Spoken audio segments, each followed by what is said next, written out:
धन्य है जो गरीब हैं। वो गरीब है क्योंकि वो धन्य हैं। और वो क्यों धन्य हैं? क्योंकि स्वर्ग में उनके लिए बड़े बंगले हैं, घर हैं, ये और वो हैं। मैंने कहा वो ये नहीं कह रहा है, वो कह रहा है कि अगर तुम गरीब हो तो खुद को धन्य समझो, क्योंकि अभी नया सिस्टम लाया जा रहा है। परमेश्वर का राज्य भीतर आ गया है। परमेश्वर के राज्य के सिद्धांत आपके लिए काम करेंगे। ये आपको गरीबी से संपन्नता में लेकर जाएंगे।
ये कष्ट का भाग, जिस कष्ट में से मनुष्य जाता है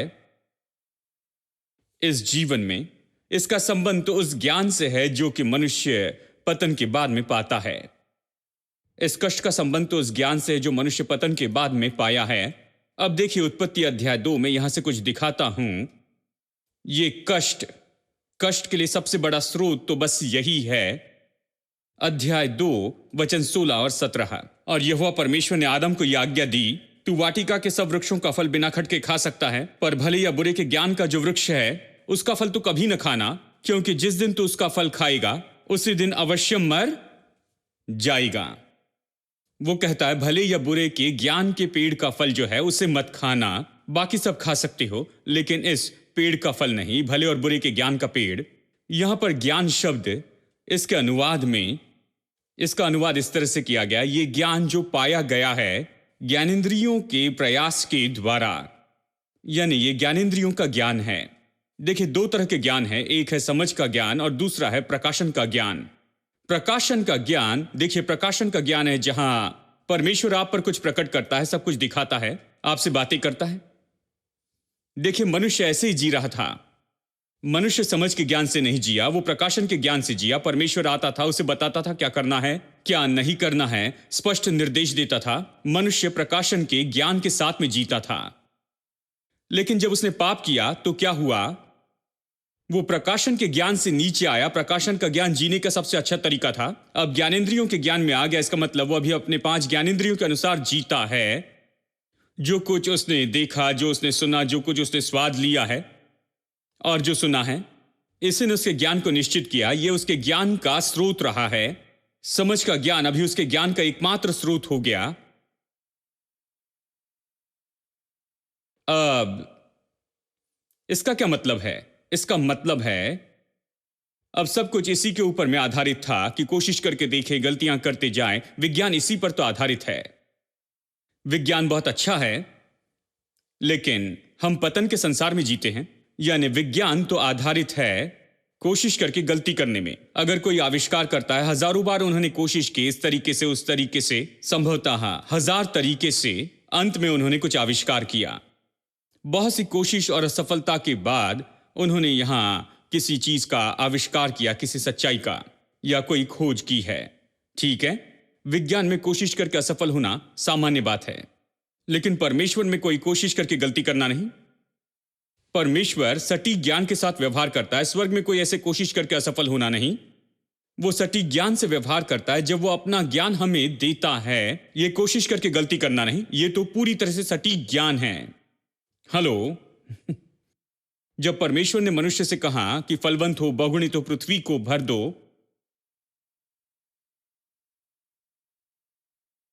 और सब कुछ वश में कर लो, सब कुछ वश में कर लो और सब पर अधिकार करो। अब आप सब कुछ अपने वश में ऐसे नहीं कर सकते हैं कोशिश करके असफल होने से। कोशिश करके असफल होना, ऐसी जीवन शैली या कोशिश करके असफल होने का जो तरीका है, यह संसार पर अधिकार करने का आसान तरीका नहीं है। कहिए संसार में जो आर्थिक मंदी आई थी, बहुत से देशों ने इसके कारण दुख उठाया। वो क्या कर रहे हैं? कोशिश करके असफल हो रहे हैं। इसकी कोशिश करते हैं, इसकी कोशिश की असफल रहे तो दूसरे की कोशिश करते हैं और वो भी असफल होता है। क्या कोई जानता है क्या कर रहा है? वो सोचते हैं, वो जानते हैं, उन्हें लगता है कि सही जवाब मिलेगा, लेकिन नहीं मिला। वो कोशिश करते हैं, इसकी कोशिश करते हैं। अभी और अगले साल जानेंगे कि इसने काम किया या नहीं। लगभग 6 महीने 1 साल लगता है कि जाने कि क्या अर्थव्यवस्था को बदल देगा या नहीं। कोशिश करते, गलती करते, यही तो अच्छा तरीका उनके पास है। इस संसार में जहां परमेश्वर मनुष्य से सीधी बात नहीं करता है और मनुष्य उसकी नहीं सुनते हैं, जो उनसे बात करता है, बस एक ही तरीका है कि वो अपने बल में आगे बढ़ते जाएं, अपनी बुद्धि से और अपने ही कोशिश करके असफल होने के तरीके से, अपने अनुभव से वो इसे करते हैं। तो बहुत सी कोशिश करते असफल होते, कोशिश करते असफल होते। कोई नहीं जानता कि वो क्या कर रहे हैं और कोई निश्चित नहीं होता है कि इसका क्या उत्तर होना चाहिए, और इसलिए वो अधिकार नहीं कर पाते हैं इस आर्थिक मंदी के ऊपर। ये हमें बर्बाद करता है। इसके बजाय उस बर्बादी के ऊपर अधिकार करें। वो लोगों को बर्बाद कर रही है, ये लोगों के जीवन को नाश करती है। वो अधिकार नहीं कर पाते हैं क्योंकि ये पतन पाया संसार है। इस तरह से अधिकार करना बहुत मुश्किल होता है जब आप कोशिश करके असफल होते हैं। कितने लोग विश्वास करते हैं कि आप प्रभु के पास जाए और वो आपसे बातें करें, वो आपको बस एक आइडिया देगा जो बिल्कुल कुछ ही समय में पूरी चीज को बदल देगा। हेलो। यदि ये प्रभु का दिया विचार है तो परमेश्वर सीधी तरह से बताएगा कि कहां पर, किस जगह पर गलती है, और परमेश्वर इसके लिए हल भी बता सकता है। देखिए, एक आदमी था जॉर्ज वॉशिंगटन कार्वर, अमेरिका में, जो रह रहे थे 1860 से 1940 तक। विख्यात साइंटिस्ट थे, अफ्रीकन अमेरिकन पृष्ठभूमि से आए थे, गुलामी के दिनों में जन्मे थे। उनके जन्म के बाद में, बस थोड़े समय के बाद में ही गुलामी हटा दी गई थी। उनकी कहानी अद्भुत है। जानते हैं, किसी ने उनका अपहरण किया जब वो 1 साल के थे या ऐसा कुछ, और उनके पिता को जाकर ढूंढना पड़ा। वैसे तो उनके पिता के लगभग 10 से भी ज्यादा बच्चे थे। उन्होंने जाकर बच्चों को ढूंढा और आखिर में केवल यही मिले, और उनके पिता को घोड़ा बेचना पड़ा कि बेटे को वापस लेकर आए। जानते, उस चोर को घोड़ा देना पड़ा कि बेटे को वापस लेकर आए। इस तरह का इतिहास था, ये बहुत ही अद्भुत। ये ऐसी पृष्ठभूमि में बढ़े, लेकिन जब गुलामी खत्म कर दी गई, एक परिवार था जो इन गुलामों के मालिक थे, जो बहुत ही दयालु थे। उन्होंने पाया कि पढ़ाई में बड़ी दिलचस्पी लेते हैं, इसलिए उन्होंने स्कूल में भेजा। पढ़ाई के लिए इन्हें प्रोत्साहित किया, इन्हें कहा कि ये पढ़ना लिखना सीखे। इन्हें पढ़ना लिखना सिखाया तो वो उनकी परवरिश में बढ़ते गए। वो बहुत दयालु थे। हालांकि वो अफ्रीकन अमेरिकन नहीं थे, लेकिन फिर भी बड़े दयालु थे, और इनकी इस तरह परवरिश की। और वो जब कॉलेज में गए तो उन्होंने लिखा, 5 साल तक समय समय पर कॉलेज में पत्र लिखा कि वो कॉलेज में जुड़ना चाहते हैं। किसी ने उत्तर नहीं दिया। आखिर में कॉलेज ने कहा ज्वाइन करो, तो वो जाकर ज्वाइन किए। ज्वाइन करने गए, पता चला कि अफ्रीकन अमेरिकन है तो वापस भेजा, कहा कि हमें ये नहीं चाहिए। उनका इतिहास बहुत ही अद्भुत है। सारी मुश्किलों का सामना किया, अंत में किसी और कॉलेज में गए, बैचलर डिग्री और मास्टर्स डिग्री सब कुछ पूरी की। उन दिनों में, देखिए उन दिनों में, उसके बारे में कह रहा हूं, 1800 की सदी में उन्होंने ये सब किया। और वो बहुत अच्छे साइंटिस्ट थे, बहुत ही योग्य साइंटिस्ट थे। जीवन के आखिरी 20 साल में वो बहुत ही विख्यात साइंटिस्ट बन गए, जिसे अमेरिकन सरकार और उस समय के सारे प्रेसिडेंट पहचानते थे।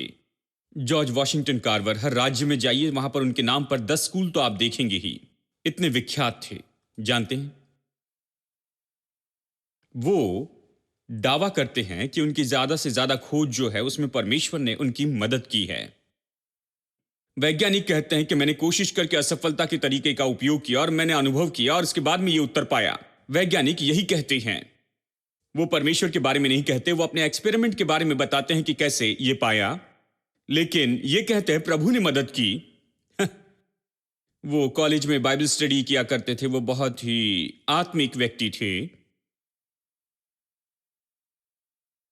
वो कहते हैं कि वो लेबोरेटरी में जाते कई बार और वो किसी समस्या को देखते और नहीं जानते कि इसके साथ में क्या करें, तो फिर वो बस वहां पर बैठकर प्रार्थना करते और कहते हैं कि अचानक वहां पर उनके सामने एक पर्दा खुल जाता था और प्रभु दिखाता था, उन्हें विचार देता।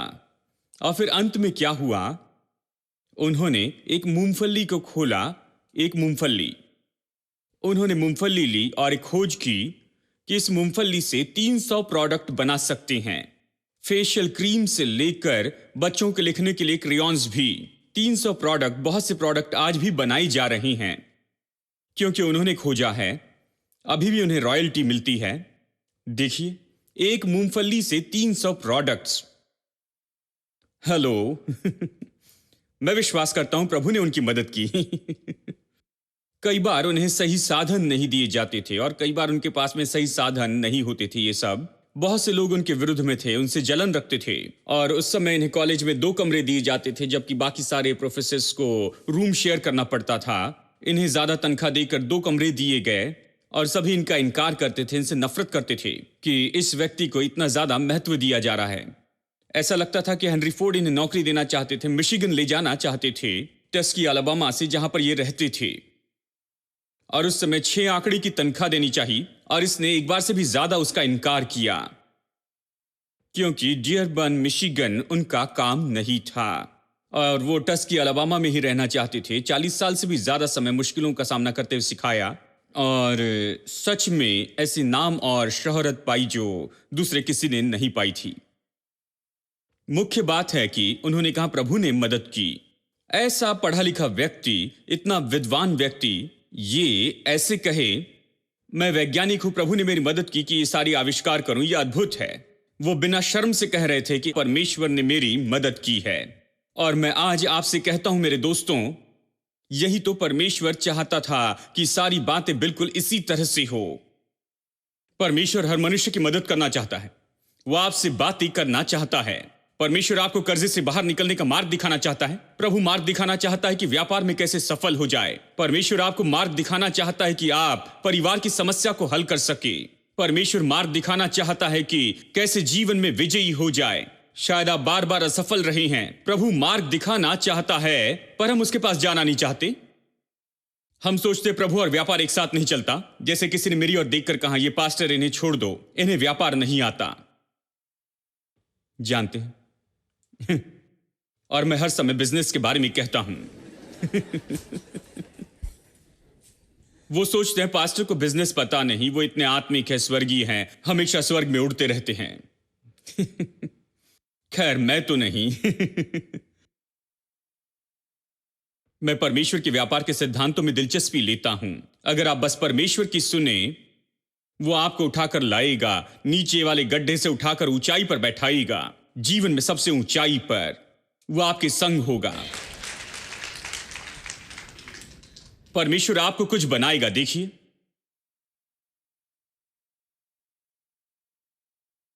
लेकिन ये ज्ञान चला गया, परमेश्वर के प्रकाशन का ज्ञान चला गया, परमेश्वर की ओर देखना, और वो हमसे बातें करता है अब हम निचले स्तर पर जीते हैं, हम अपने ही बल में अपनी बुद्धिमत्ता के स्तर पर जीते हैं, हमारा खुद का ज्ञान, और कभी परमेश्वर को नहीं खोजते, परमेश्वर की बुद्धि और उसके प्रकाशन को। कभी परमेश्वर को हमसे बात करने नहीं देते। जानते हैं, एक और आदमी थे लेटर्नो, जो कि इंजीनियर थे। यहां विश्व युद्ध के समय सरकार ने उनसे कहा कि वो उनके लिए जहाज बनाएं, और जल्दी से जहाज चाहते थे, जल्दी से पानी के जहाज बनाते चले जाएं। जहाज नाश हो रहे थे, जल्दी से जहाज चाहते थे, और वो सोचने लगे कि जल्दी से कैसे जहाज बनाए। 4 दिन तक उन्होंने प्रार्थना की, और 4 दिन की प्रार्थना के बाद बाहर आए, क्योंकि और बताया कि परमेश्वर ने बताया कि कैसे एक दिन में एक जहाज बनाएं। हेलो हर एक दिन एक एक जहाज बनाएं। क्या यह संभव है? प्रभु दिखाए तो यह संभव है। उन्होंने कहा प्रभु ने दिखाया। ये एक व्यक्ति कह रहे थे प्रभु ने मुझे यह दिखाया। और मैं आपको बताऊं, परमेश्वर हजारों लोगों को यह दिखाना चाहता है, लाखों लोगों को। कोई भी व्यक्ति जो उसके पास में आता है, जो उसकी ओर देखते, उससे खोजते, उससे बातें करना चाहते हैं, परमेश्वर उनसे बातें करने के लिए तैयार है। प्रभु ऐसा है। पतन के बाद मनुष्य ये सब खो बैठा। अब वो निचले स्तर के इस ज्ञानेंद्रियों के ज्ञान पर ही आधारित रहा। वो अपने ही बल और अपनी सामर्थ पर आधारित रहा, और वो यही जानता है। देखिए, आदम ने जैसे पाप किया, वो समझ के ज्ञान का उपयोग करता है। समझ के ज्ञान का कैसे उपयोग करता है? अध्याय 3 का वचन 7 कहता है कि उनकी आंखें खुल गई। ये कोई अच्छी बात नहीं थी। ये तो देखिए, उनकी समझ के ज्ञान की आंखें खुल गई, और वो विवस्त्र थे, लेकिन पहले ये समस्या नहीं थी, लेकिन अब ये समस्या हो गई थी। वो देख सकते थे, उन्हें शर्म आने लग गई थी। अब उसे जाकर ढांकना था। वो जाता है प्रभु की मदद के बिना। अब पहली बार समझ का ज्ञान का उपयोग करना चाहता है। आंखें खुल गई इस मनुष्य की। समझ के ज्ञान से जीने लगा, अपने ही बल में जीने लगता है। वो जाकर अंजीर के पत्ते लेकर आता है। वो आसपास देखता है, कुछ नहीं दिखता है, क्योंकि कभी टेलर के पास में नहीं गया, कपड़ों की दुकान में नहीं गया। उसने कभी किसी को कपड़े पहने हुए नहीं देखा था कि अपनी नंगाई को ढाक सके। उसे कुछ पता नहीं था कि अब क्या कर सकते हैं। उसने किसी को नहीं देखा था। अब देखिए यहां पर अब उसे खुद से कुछ करना था। तो वो जाता है, और वो केवल इतना ही समझ सकता है कि वहां पर पत्ते हैं, और वो पत्तों को एक साथ में जोड़ता है। वो उन्हें एक साथ जोड़ता है, और वो एक साथ बनाता है, अपने लिए कुछ कपड़े बनाता है। मैं बताऊं, अच्छा है कि एक दिन में 25 बना ले, क्योंकि जब भी बैठेंगे और खड़े होंगे वो कपड़े फटेंगे। हाँ, हर दिशा से। हाँ और परमेश्वर ने इस बुरी दशा को देखा। जब उसने आकर ये पाया, उसने कहा कि ये क्या है। उसने कहा देखो, हम तो नंगे थे, और इसलिए मैंने सोचा ये बना ले। तो परमेश्वर ने कहा तुमने ये क्या बनाया है? देखो, तुम्हारे समझ के ज्ञान ने तुम्हारे लिए यही कहा। उसने कहा यहाँ आओ, और उसने चमड़े के अंगरखेप बनाए। अब देखिए, लेदर जैकेट और लेदर पैंट्स और लेदर की चीजें इस अमेरिकन ने नहीं बनाया है। हमारे परमेश्वर ने उत्पत्ति 2 में नहीं 3 में उसने ये बनाया। उसने कहा तुम इसे पहनकर बैठ सकते हो, सो सकते हो, दौड़ सकते हो। ये फटेगा नहीं, इसका फटना बहुत मुश्किल है। ये काम करेगा, हर एक परिस्थिति में काम करेगा। हाँ, समझ के ज्ञान को देखिए, वो कितना दूर ले जाएगा। ज्यादा दूर नहीं ले जाएगा। किस हद तक समस्या को हल कर सकता है? ज्यादा समस्या हल नहीं कर सकता। क्या आपको अंजीर के पत्ते के कपड़े चाहिए? यदि प्रभु मदद नहीं करता तो हम अंजीर के पत्तों के कपड़े में ही फंसे रहते। मुझे पता है, चमड़े के कपड़े पहनने के बाद में उसने कोई आइडिया पाया होगा। ठीक है, अभी हम कुछ कर सकते हैं, और भी चीजें बना सकते हैं। अभी बहुत सी ऐसी बातें हैं जो अभी हमारे पास है। लेकिन मनुष्य के विचार उसे ज्यादा दूर नहीं ले जाते, लेकिन परमेश्वर के विचार सफलता की ओर लेकर आएंगे। ठीक है, देखिए, इसलिए यीशु ने कहा कि इसकी चिंता न करना कि तुम क्या खाओगे और तुम क्या पियोगे या फिर तुम क्या पहनोगे। मनुष्य यही तो सोचता है, उसकी बस यही सोच है। वो कहता है, देखिए इंग्लिश में अच्छे से ये कहा गया है, कोई विचार न लेना। अब देखिए, कोई विचार न लेने का मतलब ये नहीं कि आपके पास कोई विचार नहीं कि आप क्या खाएंगे और क्या पिएंगे। जैसे एक बहन ने कहा, मेरे पति घर में आते हैं, कभी कोई पैसा नहीं देते, और आकर डाइनिंग टेबल पर बैठते हैं, अपेक्षा करते हैं कि उनके लिए खाना परोसा जाए। मैं चिकन करी और सब कुछ लेकर आती हूं, उनके सामने रखती हूं, और वो खाते और कभी नहीं पूछते ये कहां से आया है। मुझे पता है कोई विचार न लेना इस विचार में है, कोई विचार नहीं लेना। इसे पत्नी पर छोड़ दो, वो जाए और इसे कहीं से ढूंढ के लेकर आए।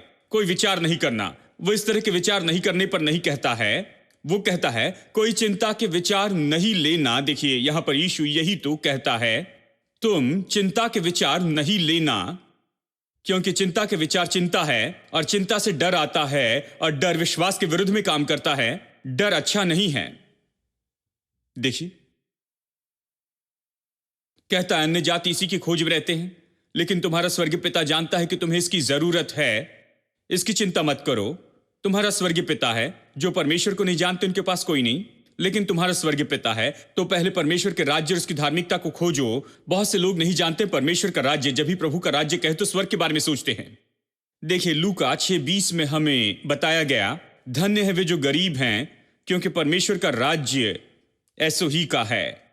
तो हमें बताया गया कि अगर हम गरीब हैं तो तुम धन्य हो, क्योंकि स्वर्ग में तुम्हारे लिए बड़े बड़े बंगले हैं, सोने की सड़कें हैं और तुम वहां पर जाकर रहोगे।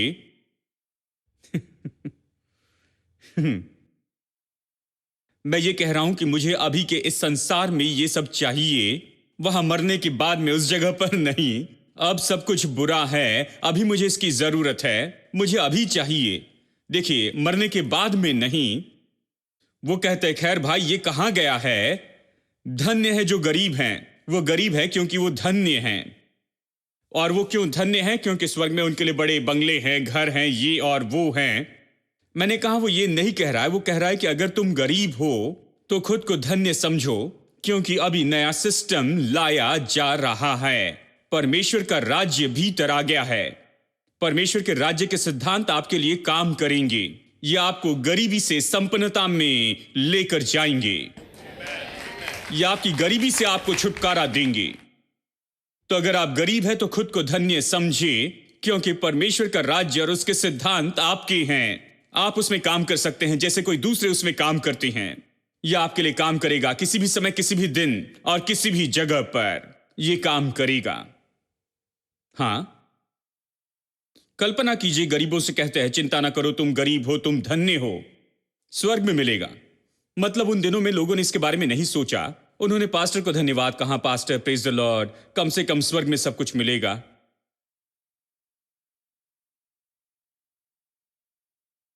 बात तो ये है, हमारा परमेश्वर भला प्रभु है। हां, आज हम श्राप में नहीं रह रहे हैं, हम आशीष में रह रहे हैं। बाइबल कहती है मसीह ने हमें व्यवस्था के श्राप से छुड़ाया है जब वो कलवरी के क्रूस पर हमारे लिए चढ़ाया गया। उसने हमें व्यवस्था के श्राप से छुड़ाया है और हमें आजाद किया व्यवस्था के श्राप से। और एक श्राप तो आर्थिक श्राप है। हम अभी श्राप में नहीं जीते हैं, हम आशीष में जीते जाते हैं। अगर आप अभी भी जी रहे हैं, सोच रहे हैं कि आप क्या खाएंगे, क्या पिएंगे, क्या पहनेंगे, तो आप इस चिंता को दूर कर दीजिए दोस्तों। आप 24 घंटे इस तरह की चिंता में न जिए, क्योंकि आप इस तरह से उन चीजों की सेवा करते रहेंगे। आप चीजों के लिए जिएंगे, हमेशा चीजों की ओर ध्यान देते रहेंगे, प्रभु की सेवा नहीं करेंगे। प्रभु की सेवा करना शुरू कर दे, प्रभु के राज्य और उसकी धार्मिकता को खोजना शुरू कर दे, और ये सारी चीजें आपको दे दी जाएगी। आमीन। You have given me the oil of gladness, the garment of praise instead of mourn, a shining crown instead of ashes, glory in the place of despair. You have given me the oil of gladness,